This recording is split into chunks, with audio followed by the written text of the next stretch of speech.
जय जोहार। हमारे छत्तीसगढ़ देख रहे हैं आप। मैं हूं आशीष त्रिपाठी आपके साथ और शुरुआत इस वक्त की बड़ी खबर से। भिलाई में भूपेश बघेल के घर ईडी की छापेमार कार्रवाई जारी है और इसे लेकर के कांग्रेस कार्यकर्ताओं में भारी आक्रोश देखा जा रहा है। घर में जाने से रोकने पर पुलिस से बहस भी हुई कार्यकर्ताओं की और साथ ही जिला पुलिस और सीआरपीएफ के जवानों के साथ भी बहसबाजी हुई। उस दरवाजे पर जहां जो प्रेमाइसिस है उस प्रेमाइसिस के मेन गेट को बैरिकेड लगा करके बंद कर दिया गया जिससे कि अंदर ये कार्यकर्ता प्रवेश न कर सकें, क्योंकि ईडी की कार्रवाई इससे बाधित हो सकती है। ऐसे में इस पूरे मामले के दौरान तस्वीरें जो सामने आई ईडी की कार्रवाई के बीच, विधानसभा के मानसून सत्र में भी भूपेश बघेल शामिल होने के लिए निकल चुके हैं। ये कितना भी ताकत लगा ले, भूपेश बघेल न टूटेगा न झुकेगा। लड़ाई लड़ेंगे, सत्य की लड़ाई है। प्रजातंत्र की चीरहरण कर रहा है तो दूसरे तरफ विपक्ष के नेताओं को दबाने के लिए ईडी, आईटी, सीबीआई, डीआरए उपयोग कर रहे हैं। लेकिन अब देश की जनता जान चुकी है, समझ चुकी है। ईडी पहले भी आई है, छापा डाले, हमारे घर में 33 लाख रुपए मिला था। और छत्तीसगढ़ के पूर्व मुख्यमंत्री भूपेश बघेल के घर ईडी की रेड जारी है और बघेल के भिलाई निवास पर ईडी की कार्रवाई जारी है। शराब घोटाला मामले से जुड़े ये पूरा जांच पड़ताल बताया जा रहा है। मामले से जुड़े घोटाले से जुड़े इस पूरे मामले में ईडी ने छापा मारा है और ईडी की टीम में करीब अब बताया जा रहा है कि 19 अफसर शामिल हैं। भूपेश बघेल के बेटे चैतन्य बघेल का जन्मदिन भी है। इसके पहले भी ईडी ने बघेल के घर पर छापा मारा था और इसके बारे में पूरी बातचीत मीडिया के सामने भूपेश बघेल करते नजर आए। और ये बातचीत उस वक्त हुई जब वे अपने भिलाई आवास से रायपुर के लिए निकले थे, जब उन्हें विधानसभा के सेशन में हिस्सा लेने के लिए जाना था। उस वक्त जब वे बाहर आए तो मीडिया से उन्होंने बातचीत में इस बारे में जिक्र किया। साथ ही आपको यह भी बता दें कि भूपेश बघेल ने स्पष्ट किया है कि वो झुकेंगे नहीं और ऐसे में आगे ईडी के हाथ अगर कोई तथ्य, कोई ऐसे साक्ष्य लगते हैं जिससे कि उन आरोपों को और पुख्ता तरीके से प्रस्तुत किया जाए जो शराब घोटाला मामले से जुड़े हुए हैं, तो ऐसे में अब आगे क्या कार्रवाई ईडी की होगी भी देखने का विषय होगा। लेकिन वहीं दूसरी ओर कांग्रेस पार्टी या भूपेश बघेल के अगर नज़रिए से देखा जाए तो इस पूरे मामले में ईडी की कार्रवाई पहले भी हो चुकी है। उन्हें कुछ ऐसा मिला नहीं जिससे कि कार्रवाई को आगे बढ़ाया जाए और एक बार फिर अब वे आए हैं तो भी कोई डर नहीं है और ये कार्रवाई भूपेश बघेल या कांग्रेस पार्टी को झुका नहीं सकती है और भूपेश बघेल भी झुकने वाले नहीं है, स्पष्ट कर दिया उन्होंने मीडिया के सामने इस बात को लेकर भी, जो अभी आप प्रतिक्रिया सुन रहे थे भूपेश बघेल की। और भिलाई निवास पर ईडी की टीम कार्रवाई करने के लिए पहुंची थी और इत्तेफाक की बात है कि आज विधानसभा सत्र के मानसून सत्र के 5वें और आखिरी दिन उन्हें विधानसभा जाकर के उसमें हिस्सा लेना है और दूसरी तरफ आज उनके बेटे का जन्मदिन भी है। और सुबह जब वहाँ पर आवाजाही शुरू हुई तो ज़्यादातर जो कयास यही लगाए जा रहे थे लोगों के द्वारा कि ये हो सकता है कि उनके जन्मदिन के लिए लोग उन्हें बधाई देने पहुंचे हैं। लेकिन बाद में धीरे धीरे स्पष्ट हुआ कि ईडी की टीम अंदर मौजूद है। ईडी की टीम के लगभग 19 अफसर वहां पर कार्रवाई करने के लिए पहुंचे हुए हैं और इस पूरी कार्रवाई के दौरान चैतन्य बघेल भी जब अंदर जा रहे थे तो उनसे मीडिया ने बातचीत करने की कोशिश की तो उन्होंने कहा कि हमें खुद नहीं पता, मैं खुद अभी यहाँ पहुंचा हूँ।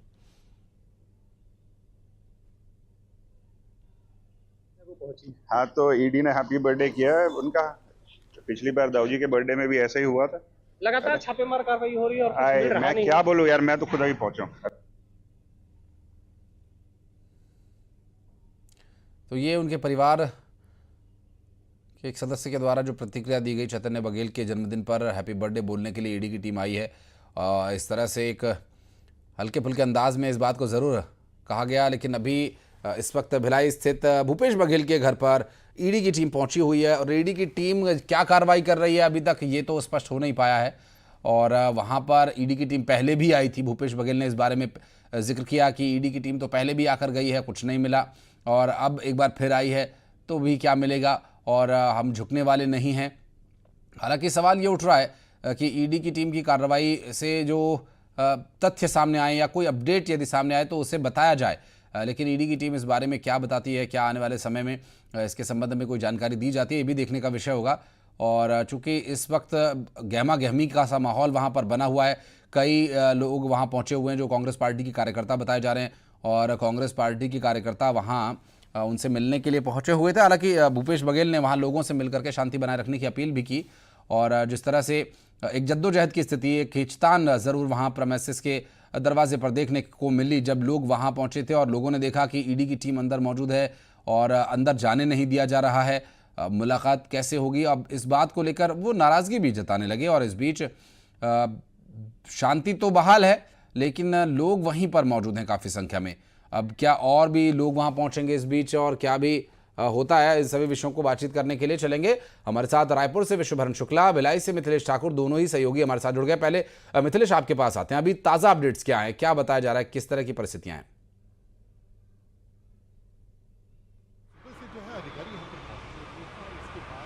कुछ देर पहले की बात करूं, करीब 10 मिनट पहले जो है भूपेश बघेल ने ये स्पष्ट कर दिया है कि वे जो इस तरह से राजनीतिक रूप से उनको परेशान किया जा रहा है और वो इससे झुकेंगे नहीं और अपनी बातों को रखेंगे। अभी वो मानसून सत्र में शामिल होने के लिए रायपुर पहुंच रहे हैं, यहाँ से रवाना हो चुके हैं। कुछ देर के बाद में वे यहाँ पर रायपुर भी पहुंच जाएंगे और उसके बाद में सत्र में शामिल होंगे। और कुछ भी लोग हैं यहाँ पर और जिला अध्यक्ष मुकेश चंद्राकर हैं, उनसे बातचीत करेंगे। आज ईडी की दबिश दी जा रही है, क्या लगता है कि किस तरह की कार्रवाई है? बदले की कार्रवाई है।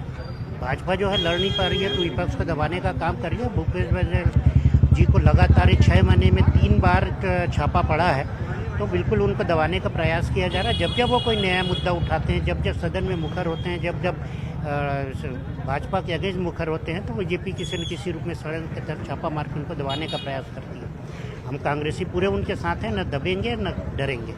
क्या लग रहा है कि आज की कार्रवाई देखा जाए, आज चैतन्य बघेल का बर्थडे था और उसी दिन सुबह सुबह ईडी की ने दबिश दी है? नहीं, कोई नई चीज़ नहीं है। ऐसा लगता है कि ईडी के पास छत्तीसगढ़ और छत्तीसगढ़ के कांग्रेस नेता और खासकर भूपेश बघेल जी और उनका परिवार और कुछ लोग जिनको चिन्हित कर लिए हैं कि हर 2 महीने 3 महीने में, इसके अलावा ईडी के पास कोई पूरे देश में काम ही नहीं है, ऐसा लगता है। छत्तीसगढ़ में आप देखेंगे कि ऐसा लगा कि ईडी की जो स्थापना हुई है वो केवल छत्तीसगढ़ में और कांग्रेस के नेताओं के लिए हुई है। ऐसा डिपार्टमेंट ने अपना एक व्यवस्था दे दी है। कार्यकर्ताओं का आक्रोश भी देखा जा रहा था कि आज क्या इसका विरोध किया जाएगा कि शांतिपूर्ण से कार्रवाई करने दी? नहीं, देखिए, दोनों चीज़ें हैं। लोग आक्रोशित इसलिए हैं, आप जितने बार छापा मारे आपने कोई चीज़ डिस्क्लोज तो किया नहीं। क्या मिला क्या नहीं मिला, वही घर है, वही लोग हैं, वही ईडी है। आखिर भाई आदमी को जानने का तो अधिकार है कि आप मेरे घर में गए थे तो क्या मिला क्या नहीं मिला। नोट गिनने की बड़ी बड़ी मशीन लेकर गए, कितनी फजीयत हुई। तो कुल मिलाकर के ये हरासमेंट जिसको बोलते हैं, ये नियम शुभेंदु अधिकारी के लिए लागू नहीं होता। ये जो नारायण राणे हैं उनके लिए लागू नहीं होता। कमल छाप साबुन में अगर कोई आदमी नहाए ना तो वो पाक साबित हो सकता है। भूपेश बघेल जी को यही प्रकार का वो दबाव बनाना चाहते कि कैसे भी करके ये भारतीय जनता पार्टी में शामिल हो जाए। देखिए, आप लोग कैप लगा कर आए हैं, शांति का कैप माना जाता है। क्या आज आप लोग शांति से कार्रवाई होने देंगे कि पिछली बार जिस तरह से विरोध किया? कांग्रेस कैप लगाने का क्या है? नहीं, कांग्रेस पार्टी सदैव शांति के साथ में काम करेगी, है ना। और ये संयोग रहा है हर समय कि आदरणीय भूपेश बघेल जी के जन्म दिवस के दिन आज चैतन्य बघेल जी उनके सुपुत्र हैं, उनके जन्म दिवस के दिन। और सबसे बड़ा संयोग है कि जंगल कटाई विरोध आज विधानसभा का अंतिम दिवस है और प्रमुखता से बात भूपेश बघेल जी रखेंगे। इसलिए फिर आज ऐसा संयोग बना है। संवैधानिक संस्था बोलती है ईडी को, मुझे नहीं लगता है संवैधानिक संस्था, ये भाजपा का खेला गया चाल है और हर बार फाइल होता रहा है। जब जब आई है, ईडी आई है, सीबीआई आई है, क्या मिला है बताया? छत्तीसगढ़ की जनता को बार बार परेशान करने से कुछ नहीं मिलेगा। केवल भूपेश बघेल और कांग्रेस पार्टी के भाजपा के लोग दूर के धुले हैं क्या? ठीक है। तो देखिए, कांग्रेस के कार्यकर्ता हैं यहाँ पर खड़े हुए हैं और अभी कुछ देर पहले इनका आक्रोश भी दिखा जा रहा था। यही वजह है कि पीछे मैं आपको दिखाना चाहूंगा कि प्रमुख जो गेट है वहाँ पर किस तरह से यहाँ पर बैरिकेडिंग की गई, किस तरह से सुरक्षा व्यवस्था यहाँ पर लगाई गई है। जिला पुलिस के साथ साथ में सीआरपीएफ के जवान भी जो है वो यहाँ पर डटे हुए हैं। उसके ठीक पीछे में एक गेट है, बड़ा सा गेट जो नजर आता होगा, वो है भूपेश बघेल जी का निवास, जहाँ पर उनका निवास आरंभ होता है और उसके बाद में जो है वो वहाँ से निकलते हैं। लेकिन आज जो है वो पूरी तरह से उसको बंद रखा गया, उस जगह को भी बंद रखा गया है। महापौर भी है। मैं लौटूंगा आपके पास। उज्जवल दीपक जी हमारे साथ जुड़ गए हैं, मिथिलेश रहिएगा। उज्जवल दीपक जी हमारे साथ बीजेपी से जुड़ गए हैं, इस पर प्रतिक्रिया आपसे भी लूंगा। उज्जवल जी, ईडी की कार्रवाई को भूपेश बघेल बदले की कार्रवाई बता रहे हैं और कह रहे हैं कि ये तो राजनीतिक रूप से प्रेरित है, कुछ मिला है नहीं, पिछली बार भी और इस बार फिर आ गए। देखिए, छत्तीसगढ़ में गैंग्स ऑफ वसेपुर टाइप का मामला चला है पिछले 5 साल, जहां पर गैंग्स ऑफ कांग्रेस काम कर रही थी। अब तो ऐसा होने लग गया है कि ईडी आती है, आईटी आती है, सीबीआई आती है, लोगों को आश्चर्य होना भी बंद हो गया है। पहले जब 5 साल की सरकार चालू हुई थी तो जब ईडी ने पहली बार रेड मारी थी तो बड़ी खबर बनी थी। पर अब ऐसा नहीं हुआ। क्यों? क्योंकि शराब घोटाला, कोयला घोटाला, पीएससी घोटाला, घोटाले पे घोटाला। कल देखिए जेल में एक व्यक्ति पे रॉड चाकू से हमला करके उसको बिल्कुल मारने की कोशिश की गई, जो गवाह है एक शिंदे, इनके खुद का नेता है। तो गैंग वॉर चालू हो चुका है और जैसी करनी वैसी भरनी। शराब का 2100 करोड़ रुपए 3200 करोड़ बन गया है। कांग्रेस के अंदर तो ये लड़ाई छिड़ी हुई है कि 1000 करोड़ आखिर गया कहाँ।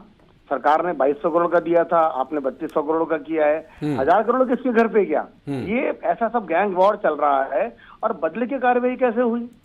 सरकारी एजेंसियां हैं, भूपेश बघेल जी सीबीआई जांच की मांग करते रहते हैं विधानसभा में, तो सरकारी एजेंसी पर भरोसा होना चाहिए। और जब उन्होंने कुछ किया नहीं तो डर कैसा है उनको? करने दीजिए कार्रवाई। पहले कुछ नहीं मिला तो इस बार भी कुछ नहीं मिलेगा।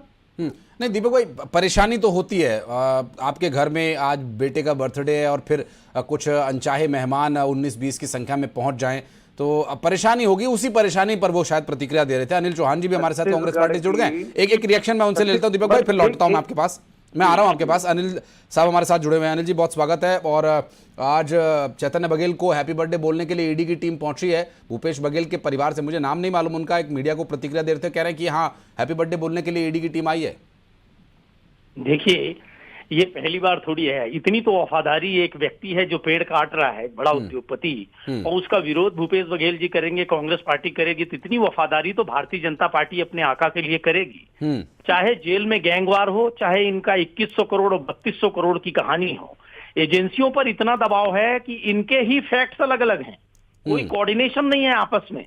आप देखिए कि हर एजेंसी को ये जिम्मेदारी दे दी गई है डायरेक्टर लेवल के लोगों को कि साहब ज्यादा से ज्यादा फंसाओ और इनाम पाओ, बड़े बड़े पद पाओ। ऐसी बदले की राजनीति, इतनी दूषित विचारधाराओं पर लगातार प्रहार करने का दूषित तरीका कभी आपने भारतीय लोकतंत्र में नहीं देखा होगा। विपक्ष को कैसे पूरी तरह फंसाया जाए, विपक्ष को कैसे सवाल पूछने पर, पत्रकारों को सवाल पूछने पर, सामाजिक संगठनों को आंदोलन करने पर कैसे टॉर्चर किया जाए सरकारी एजेंसियों के माध्यम से, ये हिंदुस्तान के लोकतंत्र में कभी नहीं हुआ होगा। आंशिक रूप से आपने कोई छापेमारी या कभी ऐसा, कई चैनल छोटी छोटी चीजों में आपके मीडिया समूह दिखा देते थे साहब ये हो रहा है, लेकिन आज आप देखिए विपक्ष का कोई भी नेता नहीं बचा है जिस पर ईडी, आईटी, सीबीआई या सरकारी एजेंसियों की कार्रवाई ना हो रही हो। भारतीय लोकतंत्र पर खतरा है, कॉन्स्टिट्यूशन पर खतरा है। और एक बार छापेमारी थोड़ी हुई है साहब, ये लगातार छापेमारी करना, किस दिन अच्छा अवसर है उस दिन उनको टॉर्चर करो, परेशान करो। ये लठैतों की तरह एजेंसियों को इस्तेमाल कर रहे हैं, एजेंसियों के अधिकारियों को इस्तेमाल कर रहे हैं।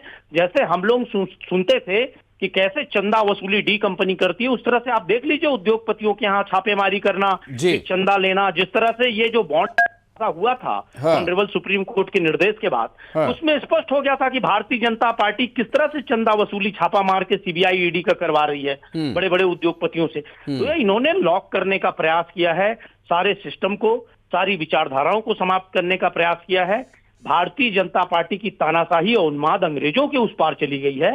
इसका जवाब हिंदुस्तान की जनता और छत्तीसगढ़ की जनता इनको जरूर देगी। समय का इंतजार। लेकिन फिलहाल अभी जवाब ईडी की टीम को देने होंगे जिनसे वो सवाल करेंगे। बहुत शुक्रिया आप दोनों का, अनिल जी, उज्जवल जी, समय निकालने के लिए। और विश्वभरण शुक्ला हमारे सहयोगी लगातार रायपुर से अपडेट के लिए हमारे साथ जुड़े हुए। विश्वभरण, अभी भूपेश बघेल कुछ देर पहले भिलाई से निकले रायपुर के लिए। आज विधानसभा का सत्र का आखिरी दिन है, मानसून सत्र का। क्या जानकारी मिल पा रही है? कुछ वहां पर सदन के जो सदस्य हैं, क्या उनसे आपकी कोई बातचीत हुई? क्या ये ईडी का विषय भी आज विधानसभा में गूंज सकता है? जी आशीष, बिल्कुल आज विधानसभा का बहुत सारे जो मुद्दे वहां उठाए जाएंगे, लेकिन सबसे बड़ा मुद्दा आज का यही होगा जो पूर्व मुख्यमंत्री भूपेश बघेल के भिलाई स्थित निवास पर आज जो ईडी की छापेमार कार्रवाई हुई है, इसको लेकर जो है वो सदन काफ़ी गरमाएगा। कुछ देर पहले ही जो है वो भिलाई से पूर्व मुख्यमंत्री भूपेश बघेल रायपुर के विधानसभा के लिए रवाना हुए हैं और विधानसभा कार्रवाई में शामिल होने से उन्हें ईडी रोक नहीं सकती है, क्योंकि ये उनका राइट्स है। इसलिए जो है वो उन्हें छोड़ा गया है विधानसभा कार्रवाई में जो है भाग लेने के लिए। अब जैसे ही वो पहुंचेंगे और 11 बजे प्रश्नकाल शुरू शुरू होगा उसके बाद ही जो है वो हंगामा देखने को मिलेगा विधानसभा में, क्योंकि ये पहली बार कोई ईडी का छापा नहीं पड़ा है भूपेश बघेल के यहाँ। ये करीब तीसरी बार जो है अलग अलग घोटालों को लेकर ईडी जो है वो वहां पर जो है छापेमार कार्रवाई की है। और पिछली बार की अगर बात करें तो 10 मार्च को जो है वो कुल 14 ठिकानों पर जो है वो ईडी ने जो है छापामार कार्रवाई की थी, जिसमें भूपेश बघेल का जो भिलाई स्थित निवास है वो भी शामिल था। तो लगातार शराब घोटाले को लेकर ये कार्रवाई जो है वो की जा रही है। पिछले दिनों जो है वो 22 अधिकारियों को सस्पेंड किया गया था, इसी सिंडिकेट बनाकर जो है वो शराब घोटाले को जो है इन्होंने अंजाम दिया था। और उसी शराब घोटाले को लेकर अब ईडी जो है वो आगे कार्रवाई करते हुए आगे और जांच के लिए और पड़ताल के लिए जो है वो आगे बढ़ रही है। और इस चीज के चलते आज पूर्व मुख्यमंत्री भूपेश बघेल के घर पर उन्होंने जो है छापेमार कार्रवाई की है। पिछली बार की अगर बात करें तो पिछली बार भी काफी हंगामा हुआ था। इस बार भी जैसे ही ये सूचना मिली कांग्रेस के कार्यकर्ताओं को कि एक बार फिर से ईडी ने छापामार कार्रवाई की है, ये भी देखना होगा विश्वभरण की विधानसभा में क्या होता है आज। आप नजर बनाए रखिएगा, आगे डिटेल लेने के लिए फिर लौटेंगे आपके पास। बहुत बहुत शुक्रिया आपका मिथिलेश, आपका भी बहुत बहुत शुक्रिया हमारे साथ जुड़ने के लिए, इस पूरे विषय पर जानकारी देने के लिए। बढ़ते हैं आगे गरियाबंद से एक अहम खबर, जहां बुजुर्ग महिला ने नदी में छलांग लगा दी। दरअसल